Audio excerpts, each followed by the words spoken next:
एक बार फिर से स्वागत है आप सबका विलम्ब चैनल में। मैं हूं विपिन।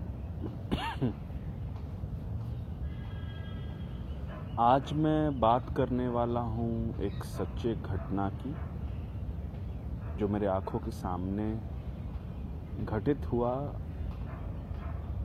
और वो मुझे सोचने पे मजबूर कर दिया।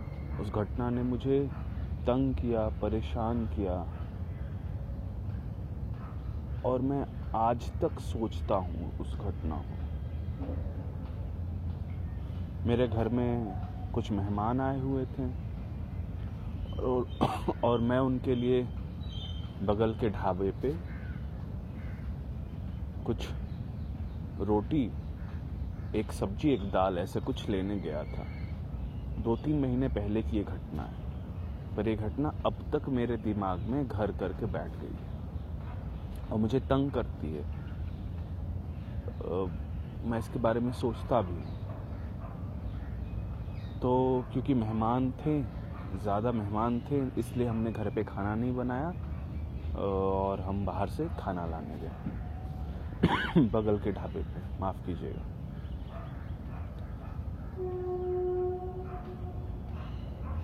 जब हम अपना ऑर्डर देके वेट कर रहे थे कि ढाबे वाला हमारा ऑर्डर तैयार कर दे और हमें दे दे, उसी बीच एक बच्चा चुपचाप आके खड़ा हो जाता है। वो बच्चा करीब 9 से 10 साल का रहा होगा, पतला दुबला, लंबा, सावला रंग का, और बिना बोले चुपचाप खड़ा है।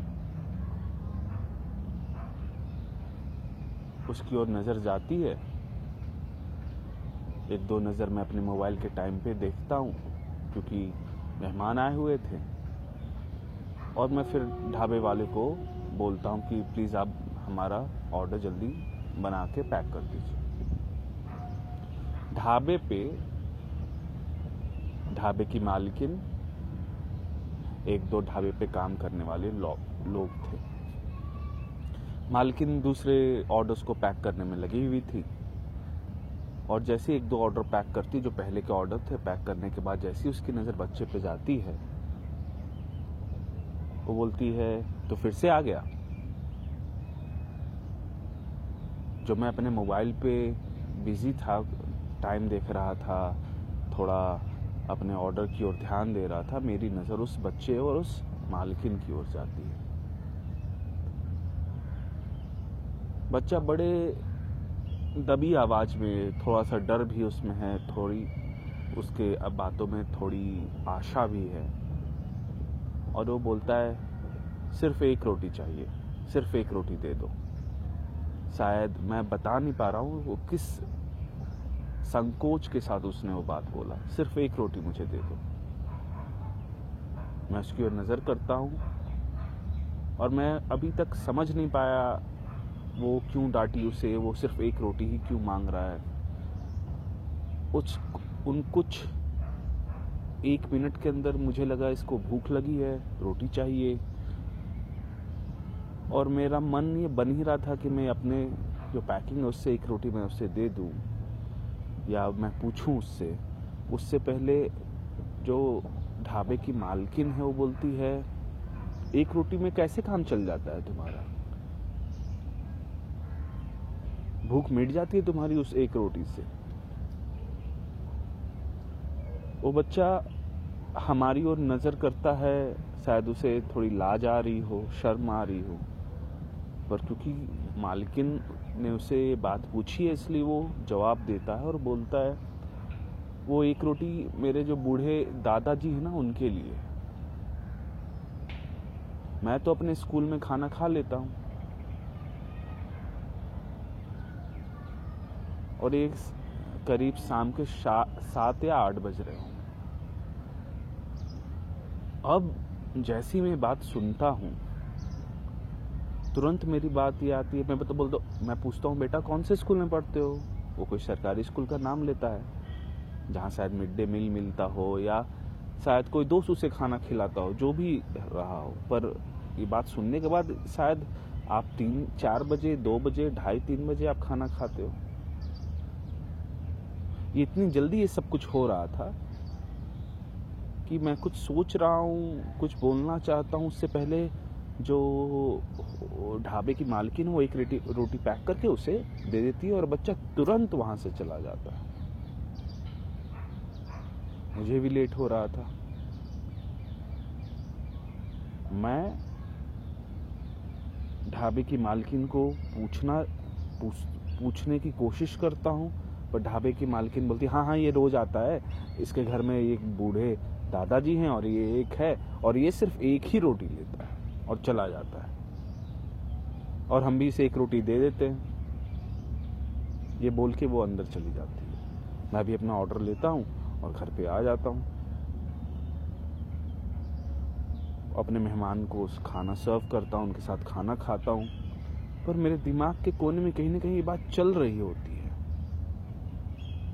कि वो 9 साल का बच्चा, दादाजी उसके एक रोटी का ही उनका आहार है जो वो मांग के लाता है। अब मेरे दिमाग में ये सारी चीज़ें चलने लगती है। क्या उसके घर में कोई खाने बनाने वाला नहीं है? क्या वो सिर्फ दादाजी के साथ रहता है? ऐसे कई सारी चीज़ें चलने लगती हैं। वो बच्चा कल दोबारा आएगा तो मैं उससे मिलूँगा, बात करूँगा, क्योंकि जो मजबूरी होती है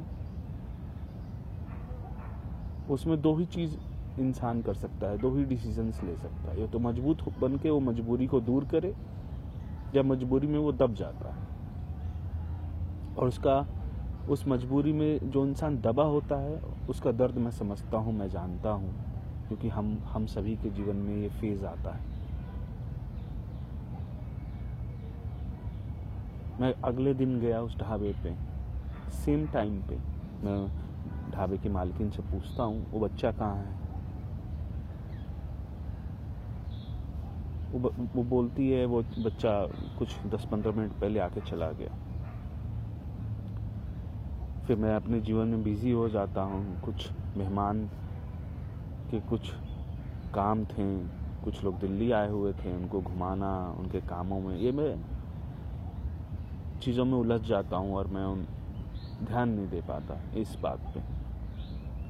पर रह के ये बात मेरे दिमाग में उठती थी, आती थी कि एक बच्चा दोपहर के 2-2:30 बजे खाना खाता है और रात में खाना नहीं खाता। ये मतलब ये कैसा समाज है, कैसे लोग हैं कि अगर आसपास में ऐसे लोग रह रहे हैं जो मजबूर हैं। मैं गरीब शब्द इस्तेमाल नहीं करना चाहता।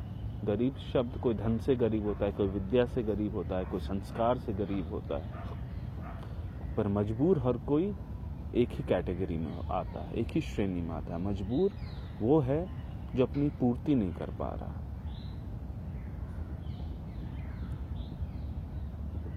जो अपनी समस्याओं में घिरा हुआ है। वो कौन से लोग हैं जो ऐसे लोगों को आसपास देखते हैं पर अपने घर से 2 कतरा सब्जी और 2 रोटी उस बच्चे को नहीं दे सकते? ये बात मुझे तंग करने लगी और मैं फिर से खोजा उस बच्चे को। मैं फिर से उस ढाबे पे जाके खड़ा हो जाता था या दूर खड़ा होकर देखता था। वो बच्चा आया, मैंने उससे पूछा बेटा कहाँ रहते हो, कोई तकलीफ है, कोई दिक्कत है तो मेरे घर पे आके खाना खा सकते हो। ये बात सुनते ही वो बच्चा फिर से भाग गया। अब मैं बच्चे इतना तेज तो नहीं भाग सकता, वो गलियों में होता हुआ भाग गया। पर ये मुझे पता चला कि वो पास में नहीं रहता, उसका घर कुछ 1 किलोमीटर के आसपास दूर होगा। वो उस 1 किलोमीटर से दूर आके इस ढाबे पे खाना मांगता है। क्या वजह थी? शर्म, लाज, कि आसपास के लोगों को पता ना चले? वो ढाबे की मालकिन बोलती है ये ढाबा जब से खुला है उसे कुछ दिनों बाद ही आने लगा और रोज 1 रोटी मांग के लाता है, उससे ज्यादा नहीं, सिर्फ 1 रोटी अपने बूढ़े दादाजी के लिए। मेरे अंदर से बड़ा मन था कि मैं उसके घर में जाऊं, उनके दादाजी से मिलूं, उनकी हालत कैसी है, क्या है। पर होता है ना, जीवन की आपाधापी में आप बिजी हो जाते हो, आप अपनी समस्याओं में घिर जाते हो। आपकी समस्या जो छोटी है, बहुत छोटी है, वो बड़ी लगती है और आप भूल जाते हो।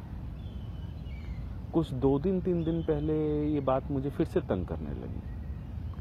मैं जब भी रोटी या खाना खाने बैठता, मुझे लगता कोई बिना खाए सो रहा जिसे मैं जानता हूँ, वो छोटा बच्चा है।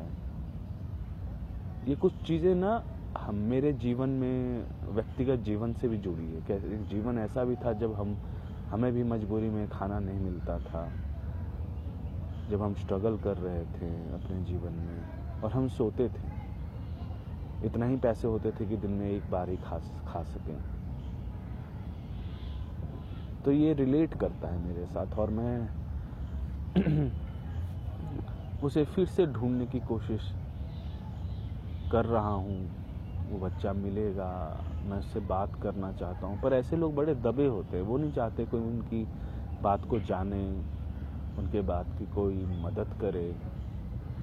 वो लाज और शर्म के कारण, या बोलिए उनका एक सेल्फ रिस्पेक्ट होता है, वो एक जगह टूटते हैं। शायद ढाबे वाले के सामने वो भूख के कारण, उनके दादाजी की भूख या खुद की भूख बोलिए, या बोले आधी आधी रोटी खा के सो जाते हैं। वो एक जगह टूट चुके हैं, झुक चुके हैं। वो नहीं चाहते औरों सामने झुके, औरों के सामने टूटें। उनका जो स्वाभिमान है, मैं उनको उनको चोट भी नहीं पहुंचाना चाहता, उस स्वाभिमान को भंग तंग नहीं करना चाहता। ये बात, कहानी, एक किस्सा बोलिए, एक सच्ची घटना मैं इसलिए शेयर कर रहा हूँ कि जो लोग इसे सुनेंगे, मुझे पता है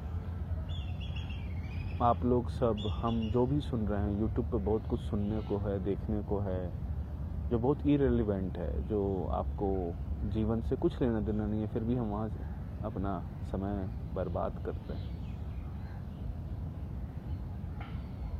हम अपने दिमाग में कचरा डाले जा रहे हैं। पर अगर आप सबके कानों तक, हृदय तक, दिल तक ये बात, ये कहानी पहुंच रही है, घटना पहुंच रही है, तो छोटी छोटी मुहिम कोई भी कर सकता है। आसपास देखिए, कोई भूखा, कोई मजबूर तो नहीं है, किसी को कोई ज़रूरत तो नहीं है जो हम पूरा कर सकते हैं। ऑब्वियसली सबकी एक सीमा है, सबका एक समय है, सब बिजी हैं, पर आप जो कर सकते हैं वो ज़रूर कीजिए।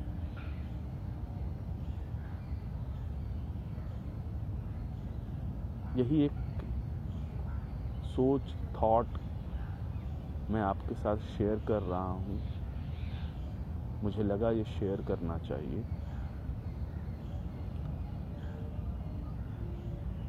आप सब कमेंट में बताइएगा इसे कैसे मदद कर सकते हैं उन बच्चों को, आप सब को कैसा लगा।